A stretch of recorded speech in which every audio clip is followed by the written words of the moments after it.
I couldn't stay seated. I had to move. Had to see the next car.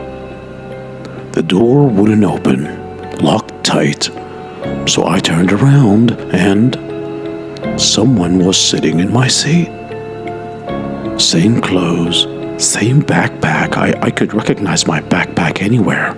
How could that be? Even the same posture. He didn't look at me. Didn't move. I stepped forward, blinked, and again he vanished. But the window next to the seat was fogged over. From the inside though, not from the outside. A handprint pressed into the glass, like someone was reaching out. Reaching out.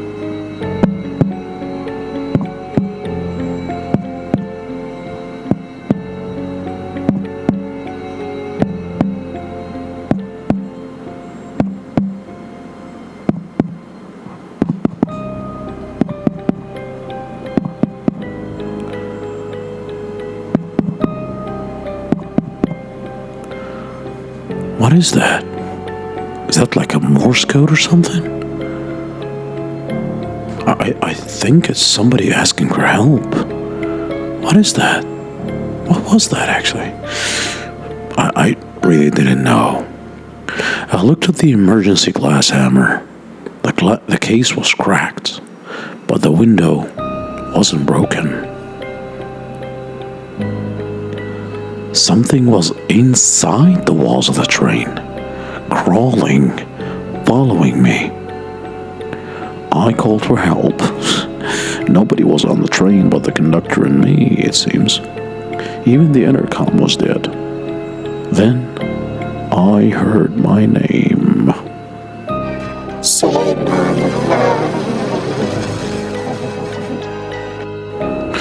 No one knew I was on this train.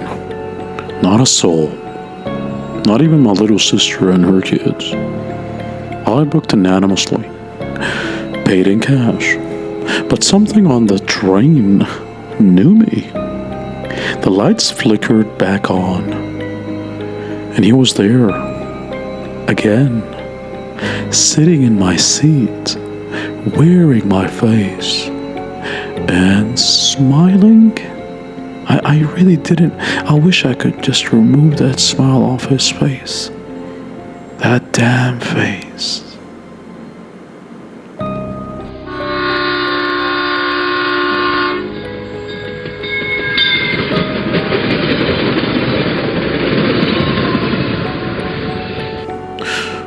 Well, this trip couldn't get more interesting, honestly. But as it comes to an end, we pulled into a station. Perhaps this is Cairo? Maybe it is. But it's pretending. It's like it's pretending to be Cairo. It's dark, empty. Fog spilled across the platform like smoke. No staff, no signs, just a mirror. Tall, standing on the platform, facing me. I thought, why not? Let's see how this is gonna end, how this night is gonna end. And there I saw myself, but again, my reflection didn't move. It stayed seated inside the train. It looked up and it smiled. I woke up, still on the train. My heart couldn't stop pounding. I just couldn't even try to breathe at this point. I felt like I lost or forgot how to breathe. It was quite challenging, I tell you that. I woke up, still on the train, sun pouring in through the window. I don't know how. Supposedly this was like 7 p.m., right? I took the 7 p.m. train. I'd be reaching Cairo around 10 p.m. as well, or 11 p.m., which is still at night. But there, it was day. Anyways, I was like too busy to mind that detail at this point now. People boarding the train, vendors selling snacks, and yeah, my phone buzzed. Signal full. My ticket still said seat 17, but I clearly recall it was 7 p.m.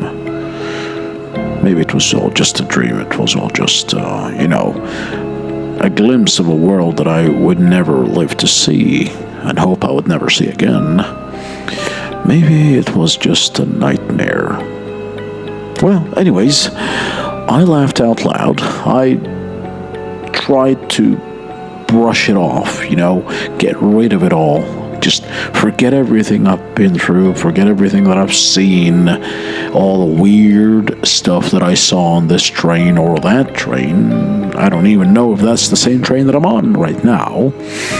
I don't even know whether this is real or not. I don't even remember the experience itself, but my feelings were real.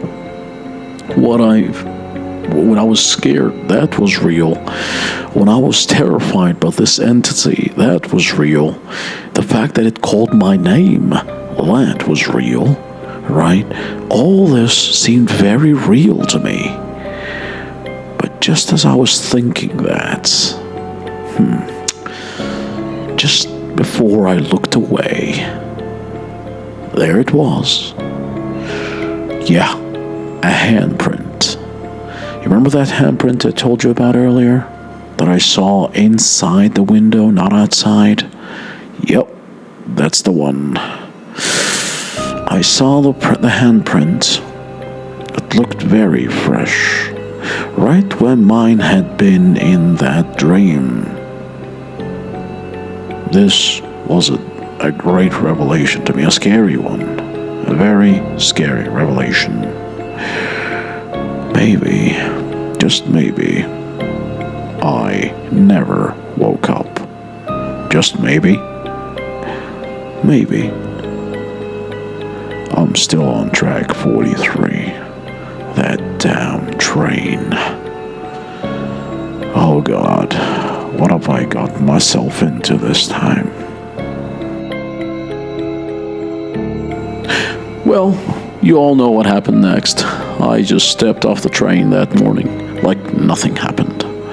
No ghosts, no whispers, just the busy chaos of Cairo and the sun rising over the city skyline. Everyone around me just minded their own business. Everybody moved on with their lives, laughing, texting, drinking coffee, and probably having breakfast or just chatting with friends. But me, I kept glancing at that platform. I kept looking back. I could swear that I almost saw the guy again. That version of me, still sitting there in car 4. I told myself it was probably just a dream. A mixture of exhaustion, silence, and perhaps an overly active imagination. But late at night, when the world is still, I gotta tell you, sometimes I hear it.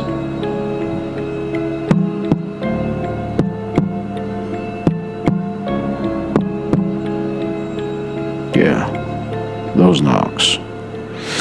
And then silence. Well, that's it, guys. I'm not taking trains anymore. Next time I'm taking the bus. Yeah. Well, thank you all for writing with me tonight on Stories by Soliman. If you liked this episode, share it, review it, just let someone know. Thank you so much for your support, and just be glad that I guess you survived Echoes on the Trail. Until next time, stay off the wrong platform. Alright, see you next week, friends. Goodbye.